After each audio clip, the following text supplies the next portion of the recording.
Oke, kali ini kita bakal bahas pelajaran yang menarik nih kayaknya. Karena kalau kita lihat dari judulnya, yaitu kebohongan yang mematikan.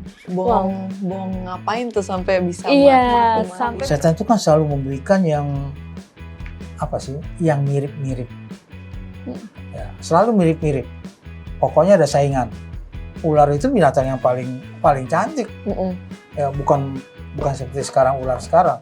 Ya, binatang paling cantik, paling elok gitu kan. Melihat bagaimana setan bekerja dari awal. Pada waktu dia menggoda Hawa, dia pun menggunakan kebohongan bahwa tidak akan mati. Nggak tahu apa yang terjadi, dan kemudian pada waktu Tuhan datang kedua kali, maka kita akan dibangkitkan untuk menyambut kedatangan Tuhan. Jadi dalam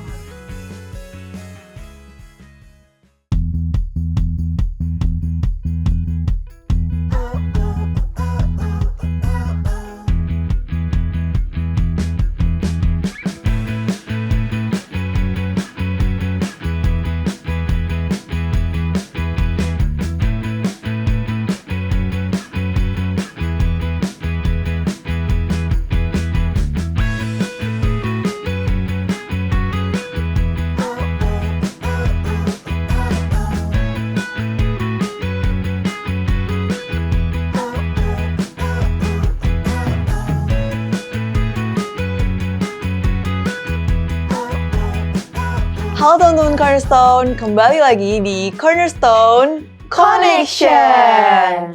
Balik lagi bersama aku Gavrila dan kedua temanku ada Aku Felicia Kaligis. dan aku Annelies. dan kita akan menemani kalian untuk membahas pelajaran Cornerstone pada minggu ini. Oke, tapi nih sebelum kita masuk ke pembelajaran 5 ini, aku mau ingetin untuk teman-teman yang belum punya buku Cornerstone seperti ini, kalian bisa langsung menghubungi Hope Channel melalui sosial media atau call center di bawah ini. Karena buku ini tuh gratis. Oke, kali ini kita bakal bahas pelajaran yang menarik nih kayaknya. Karena kalau kita lihat dari judulnya, yaitu kebohongan yang mematikan. Bohong ngapain tuh sampai bisa Iya, mati? sampai juga nih. kematian pun kayak disebut-sebut gitu ya. Kayak mengerikan banget nih. Oke, kita lanjut dulu ya. Nah, tapi sebelum kita bahas lebih dalam lagi, bagi teman-teman Cornerstone yang belum punya bukunya, kita bisa baca nih dari Alkitab.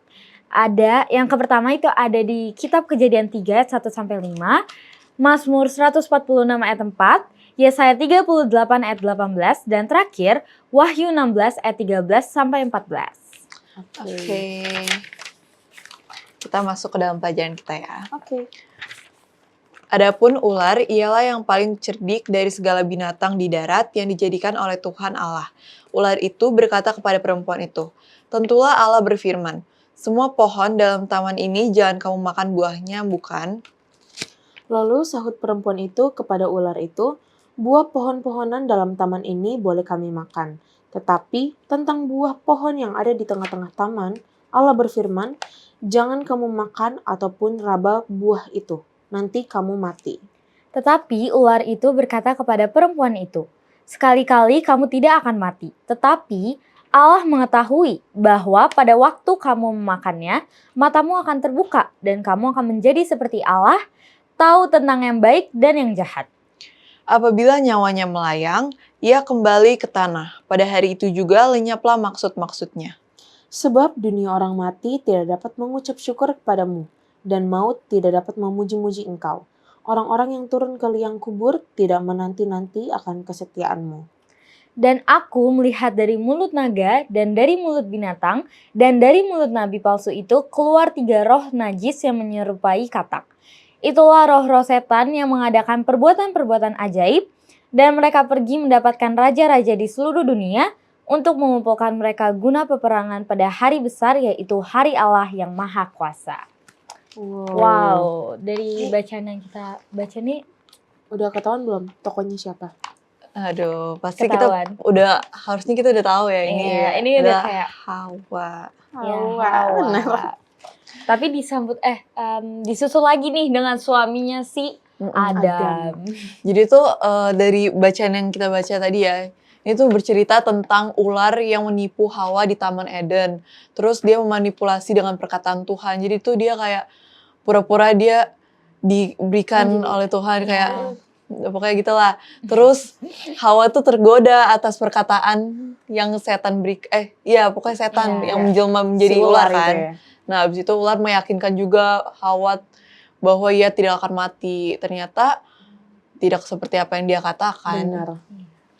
Kalau setelah Hawa dan Adam makan, malah mereka merasakan bahwa dosa itu benar-benar ada. Benar. Udah mana kan Tuhan kan udah peringatin ya ke Hawa ya, kalau misalkan kematian itu sebagai akhir dari hidup, di mana tidak ada lagi pujian atau pengharapan kepada Tuhan. Terus di akhir juga muncul 3 roh najis yang menyerupai katak, terus keluar dari mulut naga, binatang, dan nabi palsu untuk mengumpulkan raja-raja dunia dalam pertempuran besar di hari Tuhan yang Maha Kuasa. Nah, oke, tanpa lama lagi kita akan masuk ke dalam segmen Apakah Kamu Tahu? Apakah kamu tahu? Gagasan tentang kekekalan jiwa berasal dari para filsuf Yunani, atau setidaknya melalui mereka, konsep ini akhirnya masuk ke dalam teologi Kristen. Plato, salah satu filsuf terkenal, mempercayai ide ini. Menurutnya, tubuh hanyalah wadah yang menampung jiwa manusia. Dia meyakini bahwa ketika tubuh mati, jiwa yang ada di dalamnya tetap hidup dan tidak akan pernah musnah, serta kesadarannya masih tetap ada. Dr. Emily Brunner, seorang profesor teologi sistematis dan praktis, menjelaskan dengan jelas. Menurut ajaran Plato, tubuh itu sementara sedangkan jiwa kekal. Tubuh yang fana hanya membungkus jiwa yang abadi, dan ketika tubuh mati, jiwa dibebaskan dari cangkangnya. Namun pandangan ini bertentangan dengan pemikiran Kristen. Gimana nih tanggapan kalian? Tubuh mati, jiwa hidup? Enggak ya dek ya.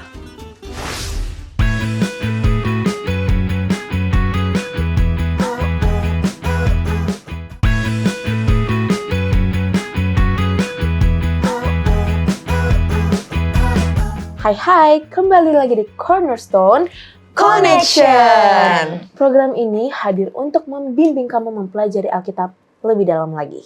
Nah, kali ini kita sudah bersama sumber kita, yaitu Pendeta Pendeta Benny Benny Tabunan. Tabunan. Shalom Shalom, Pendeta. Pendeta. Bagaimana kabarnya Pendeta? Baik-baik. Kalian juga ya? Baik-baik Puji ya? Baik, Tuhan. Pendeta.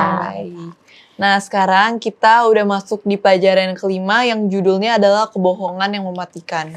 Sebelum itu kita akan baca ayat intinya yang terdapat di Mazmur 146 ayat 4 yang berisi, apabila nyawanya melayang, ia kembali ke tanah. Pada hari itu juga lenyaplah maksud-maksudnya. Oke, nanti langsung aja kita masuk ke pertanyaannya. Iya, sesi tanya jawab. Aku duluan ya. Oke Pak Pendeta, mengapakah Hawa mengizinkan ular untuk mencobai dia? Hawa mengizinkan ular Untuk mencobai dia. untuk mencobai dia. Iya, kita tahu cerita mengenai penciptaan dan kejatuhan ya. Secara khususnya di Kejadian pasal 3 kan Tuhan bilang bahwa kamu jangan jauh-jauh ya. Satu lainnya Hawa kan coba untuk menjauh. Tuhan bilang pohon ini jangan ya. Iya. Ya. Dia coba untuk tawar-tawar, kemudian dia coba untuk bertanya, berkomunikasi. Ya. Pelajaran kita yang lalu kan minggu lalu kita sudah pelajari bahwa jangan coba-coba dia kasih komunikasi dengan setan, nanti kita kerasukan setan gitu kan. Nah ini kan dia coba untuk berkomunikasi. Dia coba untuk tanya jawab, dia coba untuk kayaknya enak juga nih tanya jawab gitu ya, tanpa pengetahuan gitu.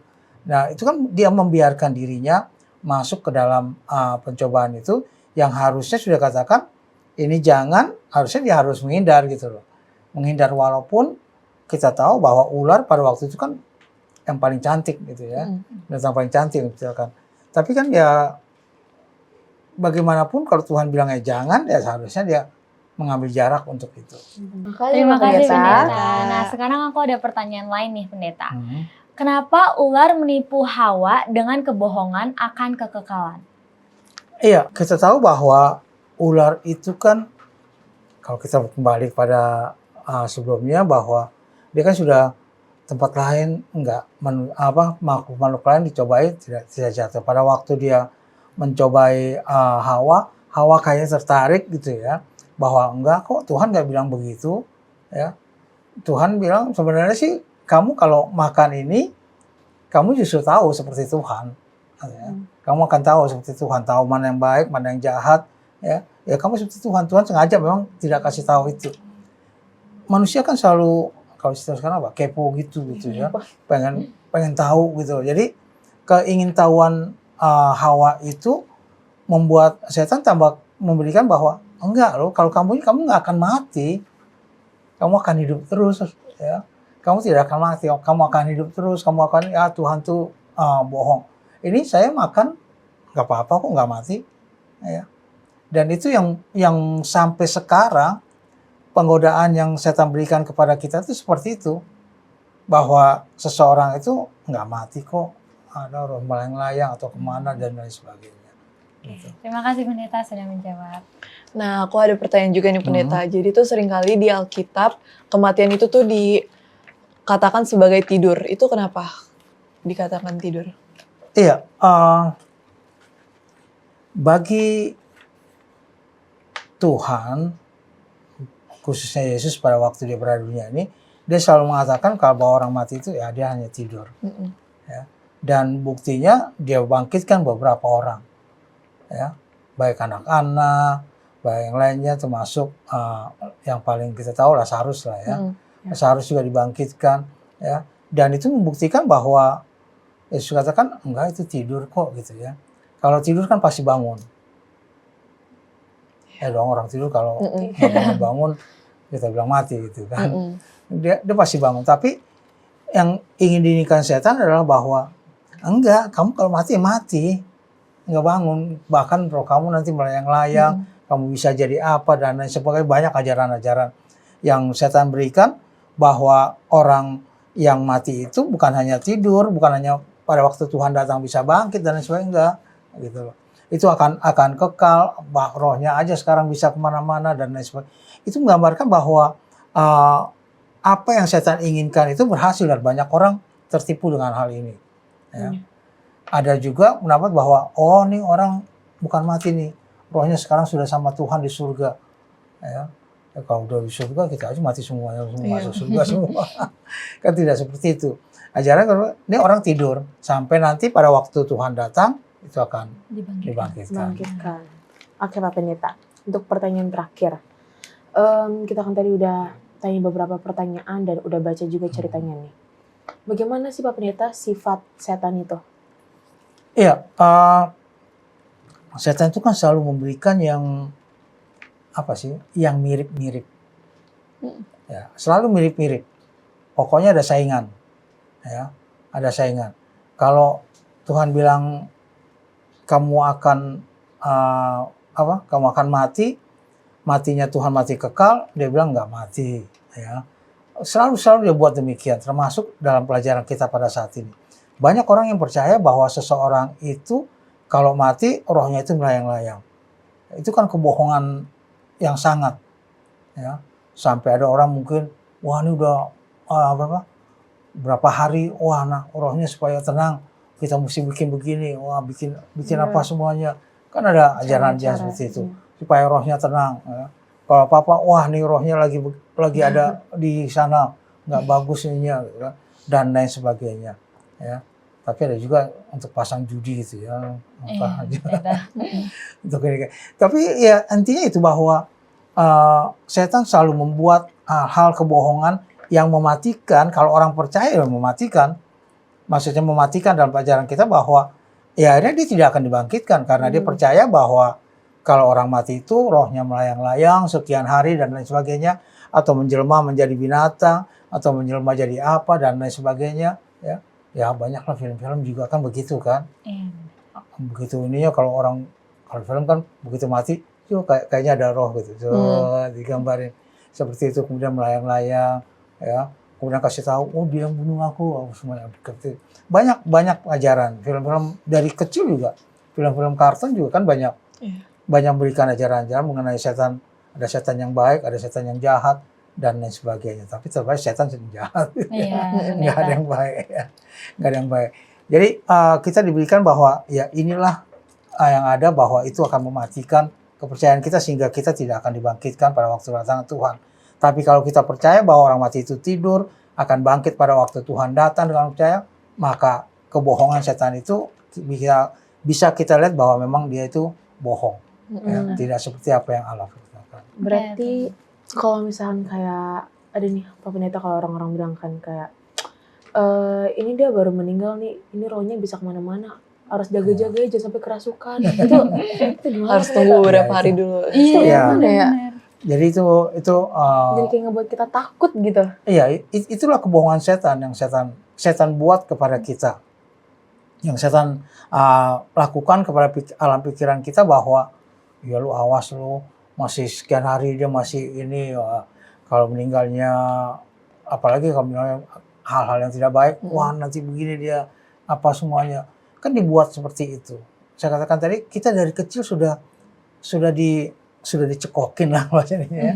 Sudah dikasih bahwa ini loh film-film apa semuanya nih, kalau ada mati ini ada setannya, ada ini, ada yang baik, ada yang jahat gitu ya. Film-film setan juga banyak yang digambarkan, karena mereka itu apa sih yang setan kecil yang putih, Tuyul. bukan kan tuyul yang ya, tapi yang kecil putih terus melakukan kebaikan, apa tuh film-film karton gitu. Apa sih? Film-film karton gitu Yang animasi. terbang-terbang itu loh. Iya. Yang cowok gitu. Apa ya namanya? Ya itulah, kan Nggak kita tahu. sudah digambarkan seperti itu gitu. Padahal kan tidak seperti itu. Oh iya. Tidak seperti itu. Pelajaran kita katakan dia jadi menjelma menjadi ular. Ular itu binatang yang paling cantik. Ya, bukan seperti ular sekarang. Ya, binatang paling cantik, paling elok gitu kan. Itu memang kebohongan yang dilakukan oleh setan supaya kita lebih percaya bahwa firman Tuhan itu nggak benar. Ya, firman Tuhan itu tidak benar. Apa yang Tuhan bilang itu nggak benar kok. Ya, orang mati itu memang melayang-layang kok. Ya, orang mati itu masih ini sekian hari dia masih ini ya. Kalau ada orang yang misalnya mati masih berapa hari kemudian ada saudara kesurupan, tuh. Roh orang tuanya Langsung hubungin gitu ya. Di viral-viralin juga. Kan? Banyak hal yang dilakukan oleh orang-orang kita yang sengaja setan-setan buat gitu loh. Manggil-manggil, wah supaya datang setannya, supaya datang roh orang tua, percaya gitu ya. datang roh orang tuanya supaya lain sebagainya, percaya saja gitu loh. Padahal itulah yang membuat kita jadi percaya, kemudian kita ya mematikan iman kita yang sebenarnya.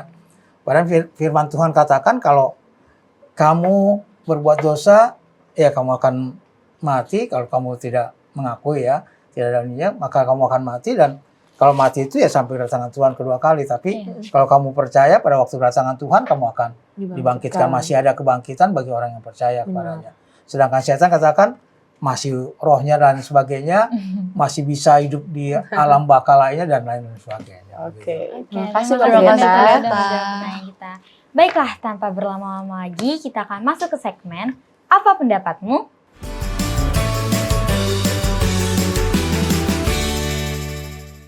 Nama saya Felicia. Halo, nama saya Georgia. Namaku Noah Abimanyu Altumeno Riki. Nama saya Nathanael Raditya Putra Satrio.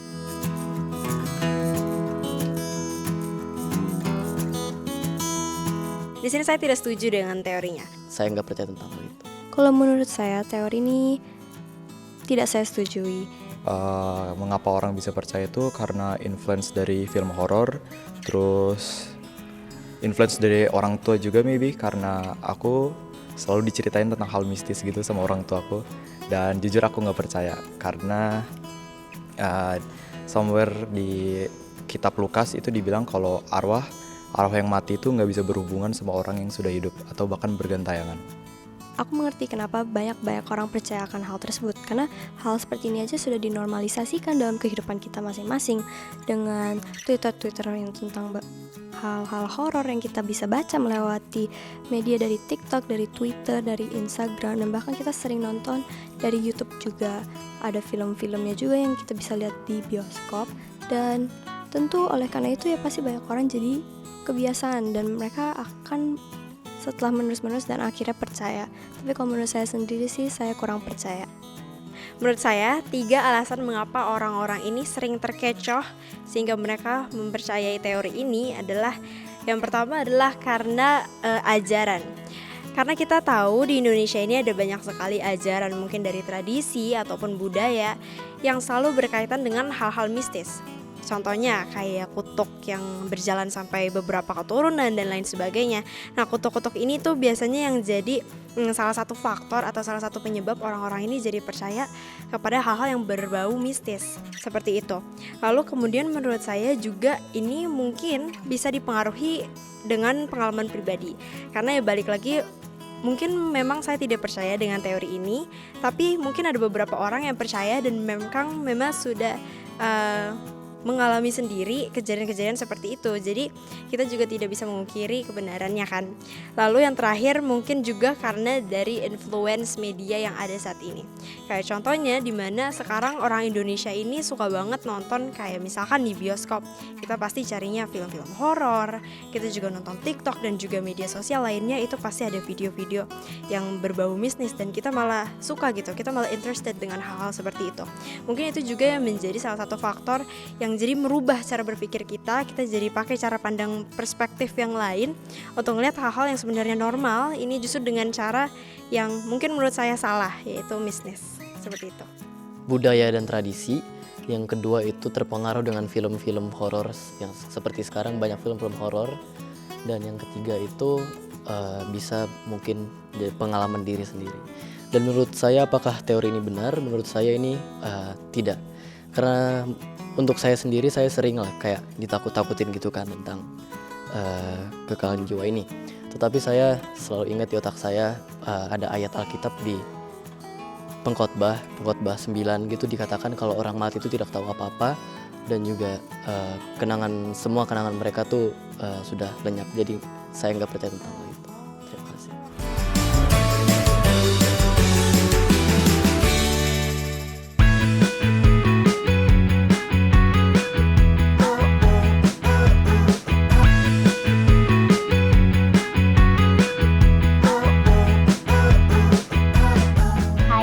Kita balik lagi di Cornerstone Connection. Kita udah dengar pendapat dari teman-teman kita ya tadi ya. Jawabannya mantap. Oke. Oke juga. Oke. Sekarang kita waktunya memberikan pendapat juga nih. Iya. Siapa duluan nih? Kak Feli. Kak Feli. Aduh. Oke. Kita balik dulu ke pertanyaan. Sebutkan 3 alasan mengapa orang percaya kekekalan jiwa dan apakah menurut kamu teori ini benar? Kalau menurut aku sih ini udah pasti masuk ke hal yang negatif ya. Iya, benar. Kita kan harusnya nggak percaya kekekalan jiwa itu ya. Tapi kalau menurut aku alasannya kenapa? Karena kita pasti banyak orang-orang yang udah nonton kayak film-film horor. Di situ kan film horor tuh pasti kan udah ceritain kayak orang mati ini rohnya gentayang, di spoiler ya. ngantuin orang-orang gitu kan. Itu yang ngebuat orang-orang jadi percaya. Jadi akan hal kayak gitu. mulut ke satu ke yang lainnya lagi. Terus dibahas kayak ini kok film ini yang kasih tahu. Ya benar-benar. Aku juga setuju. Pendapat tuh sama kayak Feli. Oke. Kalau aku nggak percaya kekekalan jiwa yang misalnya kayak tuh rohnya bisa gentayangan.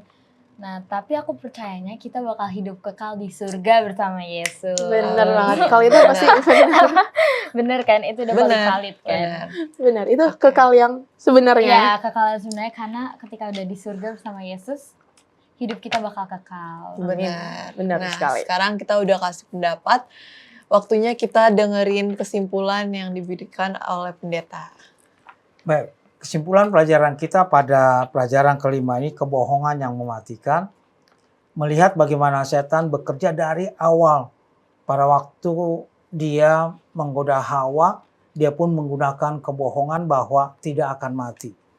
Dan berita itu sampai saat ini pun masih diberikan dan banyak orang yang percaya bahwa orang itu jiwanya, badannya saja yang mati, sebenarnya rohnya belum mati dan lain sebagainya. Padahal sangat bertentangan dengan apa yang Yesus ajarkan, sangat bertentangan dengan apa yang Allah berikan kepada kita. bahwa kalau kita mati maka kita mati, sudah tidak tahu apa-apa lagi, nggak tahu apa yang terjadi, dan kemudian pada waktu Tuhan datang kedua kali, maka kita akan dibangkitkan untuk menyambut kedatangan Tuhan. Jadi dalam hal ini kita harus percaya kepada firman Tuhan. Mari berpegang kepada firman Tuhan, bahwa pada waktu kedatangan Tuhan yang kedua kali, biarlah kita tetap setia, dan kalaupun kita mati saat ini karena kesetiaan kita, maka kita akan dibangkitkan pada waktu kedatangannya. Amin. Oke. Sekarang nih Pak Pendeta, boleh minta tolong untuk mendoakan kami di sini, di studio, dan teman-teman di rumah yang sedang mendengarkan. Kita berdoa. Bapa di surga, terima kasih atas firman Tuhan yang kami pelajari. Terima kasih Tuhan mengingatkan kami bahwa hidup kekal bersama-sama dengan Tuhan akan menjadi bagian kami. Bahwa apabila ada saudara kami ataupun orang lain dalam kematian, maka mereka akan tidur sejenak sampai kedatangan Tuhan yang kedua kali. Tuhan boleh menguatkan semua orang-orang muda dimanapun mereka berada. Tuhan boleh tuntun, Tuhan berkati dalam segala aspek kehidupan mereka, dalam pendidikan, dalam segala sesuatu yang mereka lakukan. Yang dalam kesusahan dan berseru kepada Tuhan, Tuhan jawab doa-doa mereka. Yang dalam sakit, Tuhan berikan kesembuhan. Ampuni dosa kami berdoa dalam nama Putra Yesus Kristus, Tuhan dan Juru Selamat kami. Amin. Baik, terima kasih Pendeta Makasih, sudah Pak membedah Pendeta. sepanjang episode kita di Cornerstone dalam pelajaran kelima. Kami berharap semoga teman-teman Cornerstone sudah dapat mendengarkan pertanyaan yang sudah kami berikan, sehingga ini dapat menguatkan iman teman-teman Cornerstone. Sampai ketemu teman-teman yang selalu setia mencari dan belajar firman Tuhan melalui Cornerstone Connection!